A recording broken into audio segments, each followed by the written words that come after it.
আদম আলাইহিস সালামকে বানাইয়া আল্লাহ তাআলা নামাজের সুরতে বসায় রাখছেন। কথা বলার শক্তি, চোখের শক্তি, কানের শক্তি, হাঁটার শক্তি সব দিয়েছেন। আল্লাহ তাআলা চাই রয়েছেন কৌতূহল, প্রথম বানাইলাম দেখি কি কয়, দেখি কি কয়, দেখি কি কয়। 40 বছর কথা কয় না, 40 বছর কথা কয় না। আল্লাহ তাআলা ইরফা রাসাক, মাথা উঠাও, কথা কও না বেটা, কি হয়েছে তোমার? মাথা উঠায় বলে, খোদা আমি সব পেয়েছি, আমার কথা বলার শক্তি আছে, আমার দেখার শক্তি দিয়েছেন, কথা বলার শক্তি দিয়েছেন, বুঝার শক্তি দিয়েছেন। খোদা একটা জিনিস পাই নাই, এই জন্য চুপ করে আছি, আপনার অনুমতি পাই নাই। আপনি আমাকে কথা বলার শক্তি দিয়েছেন, বাট হুকুম তো দেন নাই। আল্লাহ খুশি হয়ে গেলেন মানুষ বানাইয়া। প্রথমে আল্লাহ খুশি হলেন, তুমি আমাকে এত খুশি করলে, অনুমতি চেয়ে আদব দেখাইয়া খুশি করলে। সেই জন্য আল্লাহ নগদ 3টা পুরস্কার দিলেন। এক্ষুনি তোমাকে 3টা পুরস্কার, আশরাফুল মখলুকাত, তোমার জাত মানুষ আশরাফুল মখলুকাত হবে। যাও। 2 নম্বর তোমাকে দিলাম আহসানে তাকওয়িম, সুন্দর চেহারা, অবয়ব। 3 নম্বর দিলাম আত্মার শক্তি, আত্মার জ্ঞান দিলাম। জ্ঞানের চেম্বার একটা, মাথার খুলি। শুধু মানুষকে আল্লাহ জ্ঞানের আরেকটা চেম্বার দিয়েছেন, কি? আত্মার জ্ঞান। মাথার খুলির জ্ঞানের শুরু শেষ দুইটাই আছে, ভুল আছে। আত্মার জ্ঞানের শুরু দুনিয়া, শেষ আরশ। আত্মার জ্ঞানের কোনো মিস্টেক নাই। আত্মার জ্ঞানের কন্ট্রোলিং আল্লাহর কাছে। আর দিমাগের কন্ট্রোলিং লিকুল্লি ইবাদিন আফআলিয়াতুন ইখতিয়ারিয়া। প্রত্যেক মানুষকে আল্লাহ মাথার জ্ঞান পরিচালনা করার ইখতিয়ার দিয়েছেন, কিন্তু আত্মার জ্ঞান পরিচালনার ইখতিয়ার আল্লাহ এবং রাসূলের। সেই জন্য এটার ভুল নাই, মিস নাই, সেজন্য এটার দেওয়াল নাই। এখান থেকে আত্মার জ্ঞান, এখানে বসে রাসূলুল্লাহ রওজা মাঝখানে সব তুলে দেন আল্লাহ তাআলা। আজকে দুনিয়ায় যারা বেয়াদবি করছে, মরা কবরে শোয়ার সময় যখন মুখটা ঘুরাইয়া ঢেল দিয়া কাট করে দিব, মাঝখানে গম্বাদে খাদরাত থেকে সব তুলে দিয়ে বলবে, মা তাকুলু লিহাদার রাজুল। কেটা এটা? চিনলাম না তো, চিনলাম না। রাসূলুল্লাহ কপালে হাত মেরে আবার পর্দা ফেলে দিবেন। নাসিতু কামা নাসিতা, দুনিয়ায় যেভাবে ফতোয়া দিছিলা দাঁড়াইয়া ইয়া নবী, বেদাত বেদাত, আজকে ওইভাবে আমিও ভুলে গেলাম। যাও। আর আপনারা আশিকে রাসূল, আমরা মারা যাব যখন আমাদের পর্দা তুলে দিবে, জিজ্ঞাসা করার আগেই বলবো, ইয়া রাসূলুল্লাহ আমি আছি। হুজুর সেখান থেকে ডাক দিবে ফেরেশতা, এই আমার পাগল খবরদার। আল্লাহ তাআলা বলবে, আফরিশু ফিরাশাল জান্নাহ তাহতাহু, ওর নিচ দিয়ে বেহেশতের বিছানাটা তাড়াতাড়ি বিছাও, ওর রাসূলের মেহমান, আমার হাবিবের পাগল, বিছনা দাও জলদি। আপনার কাপড় তল দিয়ে বেহেশতের বিছনা দেবে। আজকে যারা বেয়াদবি করছো, চোখটা বন্ধ করে দেখবা বেয়াদবির ফসলটা কি। আসেন এবার সামনে আগে বাড়ি। আদম আলাইহিস সালামকে দিলেন আত্মার শক্তি, মাথার শক্তি, দুটো জ্ঞান দিলেন, দুটো শক্তি দিলেন, যার কারণে সবচাইতে বেশি শক্তিশালী মানুষ আল্লাহর পরেই দিয়ে দিলেন শেষ। তাহলে আদব দেখাবার কারণে আদম আলাইহিস সালাম পেলেন পুরস্কার, আর বেয়াদবি করার কারণে শয়তান 6 লক্ষ বছরের ইবাদত শেষ হয়ে কি হইল? মালাউন। কি হইল?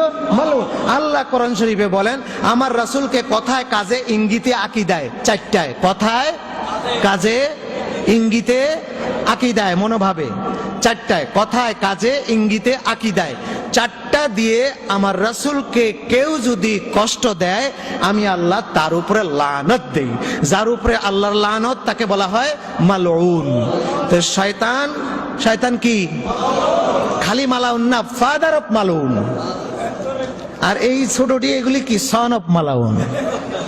যারা আমার রাসূলকে বলে আমার মতো মরেছে, আমাদের মতো জন্ম নিয়েছেন, আমাদের মতো জন্ম দিয়েছেন, আমাদের মতো ব্যথা পাইছেন, আমাদের মতো কবরে আছেন, তিনি মারা গেছেন, ওইটা বরজক, ওইটা আরেকটা আলম, ওখান থেকে রাসূলুল্লাহ ব্যাক করে পিছন দিকে কিছু দেখে না, এরা কি? সন অফ মালাউন, মালাউনের বাচ্চা। বাপটা তো অনেক আগেই আছে, এটা হলো এরা কি? এরা বাচ্চা, এরা ছোট, এদের দোষ তো তেমন বলা যায় না। এখন আসেন ওই দিকে চলে যাই, আবার আরেকটু ভাগ করে শেষ করে দেই। সেটা হলো এই যে আজকের বিশ্বে আমি গত রমজানের আগে এই এদিক দিয়া মিশর গেলাম, এই দুবাই হয়ে ওদিক দিয়ে গেলাম, যে দেখি যে ওই কায়রো থেকে গেলাম অক্সুর, আর অক্সুর থেকে গেলাম আসওয়ান, আসওয়ান থেকে আবু সিম্বল, ওদিক দিয়ে যেতেই আসি গেলাম, যে দেখি ওদের এয়ারপোর্টের মধ্যে ফেরাউনের মূর্তি। আল্লাহর কাছে শুকরিয়া আদায় করেন, সারা ওয়ার্ল্ডের মধ্যে এই হিন্দুস্তান, এইটুক বাংলাদেশ, পাকিস্তান, হিন্দুস্তান, এই জায়গাটুকু, এই মান্তাকাটুকু, আমি যত মুসলিম দেশ ঘুরেছি সব সময় একটা কথা আমার ভিতরে সব সময় নাড়া দিয়েছে, এবং এটা বাস্তব, আমি দৃঢ়ভাবে বলতে পারি আমার অভিজ্ঞতা থেকে, সমস্ত ওয়ার্ল্ডের সমস্ত যত মুসলমান আমি দেখছি, এই দুই জিনিস আদব আর মহব্বত সবচেয়ে বেশি বাংলাদেশে। আমাদের চাইতে এত ভালো মুসলমান আমি আর ওই সব দেশে দেখি নাই। পাকিস্তান আমি যেতে পারি নাই, আমার যাওয়া লাগবে না, পাকিস্তানের দেখা লাগবে না, ওনারে দেখলে পাকিস্তান দেখা শেষ, ডক্টর তাহেরুল কাদরিকে দেখলে পাকিস্তান দেখা শেষ। সেই দেশে যে জুলখওয়াইসের বাচ্চা নাই তা বলা যাবে না। এই জুলখওয়াইসের বাচ্চা কাকে বলে তা জানেন? এরা রাসূলুল্লাহকে শিক্ষা দেয়। হুনাইনের যুদ্ধে রাসূলুল্লাহ গনিমতের মাল দিচ্ছেন, আত্মীয় স্বজনকে দিচ্ছেন, এরা জুলখওয়াইস এসে বলল, হুজুর গনিমতের মাল কিন্তু ঠিকঠাক করে একটু ইনসাফের সাথে দিয়েন, কম বেশি যেন না হয়। রাসূলুল্লাহ কয়, বেয়াদব, নবীকে তুমি ইনসাফ শিখাও। রাসূলুল্লাহ মন খারাপ করে বললেন, কিয়ামত পর্যন্ত তোর বংশ থেকে এইরকম বেয়াদবের প্রোডাকশন হবে।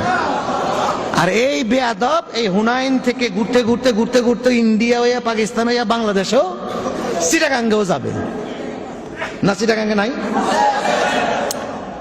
এরা রাসূলুল্লাহকে আব্দুহু বলতে খুশি, খালি গণ গণ আব্দুহু আব্দুহু আব্দুহু, তিনি যে খোদার দাস, দাস গোলাম, এটা বলতে কি খুব খুশি হয়। আমরা আল্লাহ ওনাকে দাস বলবেন, উনি আল্লাহর গোলাম, আমরা জানি, মানি, বাট আমাদের মুখ দিয়ে আমরা বলতে পারি না, আমরা বলতে পারি না। আমার বাবা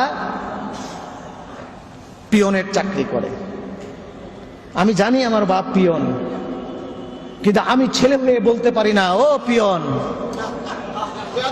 এটা কি বলা যায়? কিন্তু আমার বাবা যে পিয়ন এটা সত্য, কিন্তু ও তো আমার বাবা, আমার মুখ দিয়ে আমি বলতে পারি না তুমি পিয়ন, কোনোদিন বলতে পারবো না। আদব সন্তান। আর বেয়াদব যদি হয় সে কি বলবে? সে বলবে পিয়নের বাচ্চা পিয়ন। এরা বেয়াদব, আব্দুহু কইতে ওদের খুশি লাগে।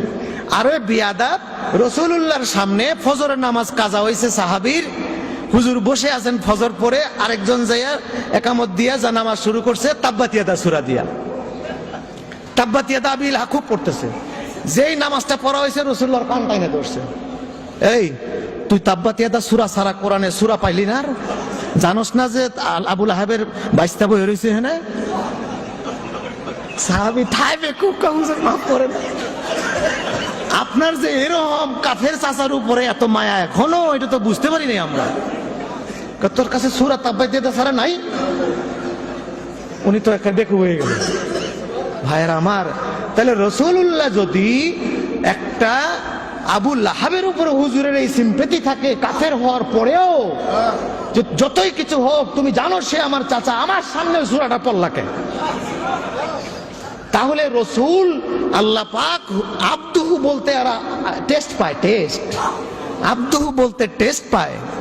আমরা টেস্ট পাই না, আমরা বরং রাসূলুল্লাহকে হাবিবুল্লাহ বলবো।